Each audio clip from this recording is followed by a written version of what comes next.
Ethan jolted awake to the shrill buzz of his alarm, feeling as though he'd been ripped from a nightmare. His bedside clock flickered from AM to 7 AM in a heartbeat. He shook his head, disoriented, blaming his blurred vision on early morning grogginess. The aroma of coffee drifted upstairs, momentarily comforting him until he caught a faint metallic temps beneath it. That subtle, iron-like smell prickled the back of his neck. He slid into his slippers, stepping onto cold floorboards that seemed to creak louder than usual. He paused at the top of the staircase, hearing his wife, Clara, humming a lullaby just slightly off-key. A sense of unease fluttered in his stomach. He tried to calm his pounding heart, reminding himself that everything was normal.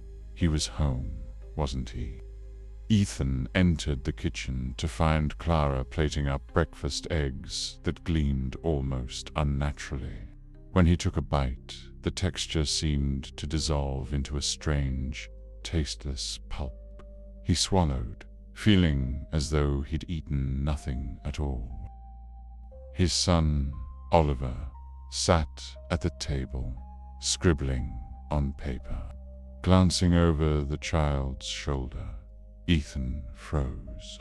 Instead of the colorful doodles he expected, Oliver's sketches showed grotesque forms, human figures, contorted and faceless, each trapped in strange devices.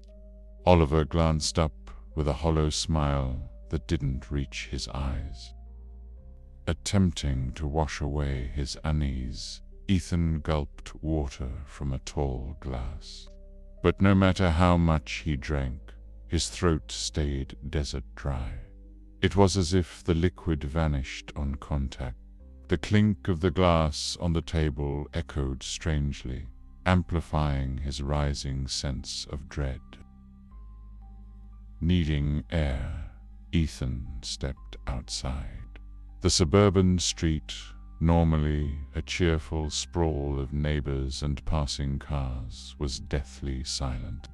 No birds, no rustling leaves, just a flat, oppressive stillness under an overcast sky. Suddenly, a neighbor across the street waved, bringing a fleeting relief to Ethan's tense nerves. He half laughed at his own paranoia. Maybe everything was fine, just a rough night's sleep playing tricks on his mind. He returned the wave, allowing himself a moment of shaky comfort. But the neighbors seemed to vanish in the blink of an eye. No door opening or closing, no footsteps. One instant there, the next gone. Ethan's pulse hammered as he turned back toward the house, wondering if he was losing his grip on reality. Back inside, Ethan found the air thick and stifling, as though the thermostat was cranked high. He asked Clara if she'd changed the temperature. She answered too slowly, her voice deadened, as if searching for the correct reply. The living room TV hummed with static. Flickers of black and white snow danced across the screen. Shadows seemed to shift in the corners of his vision, quick scuttling shapes that vanished when he tried to focus. He felt a wave of dizziness. Clara approached, placing a clammy hand on his shoulder. Her eyes looked glassy and distant. "Let me help you," she whispered, her breath bearing a faint rot. Ethan's skin prickled under her touch, a creeping sense that he was being observed by something just behind her eyes. Night fell abruptly, the sky switching from gray to inky black without a proper sunset.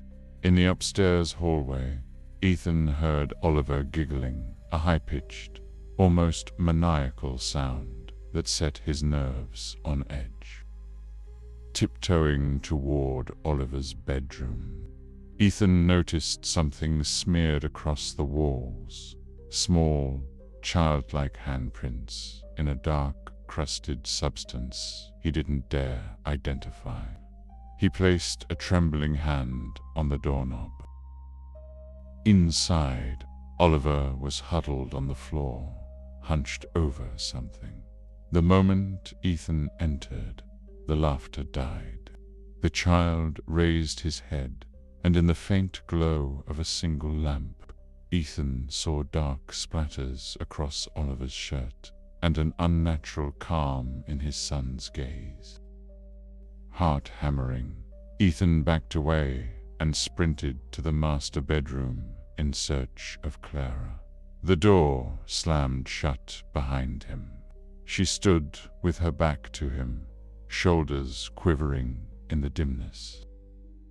When she turned, her face caught a sliver of moonlight through the curtains, revealing a twisted grin too wide to be human.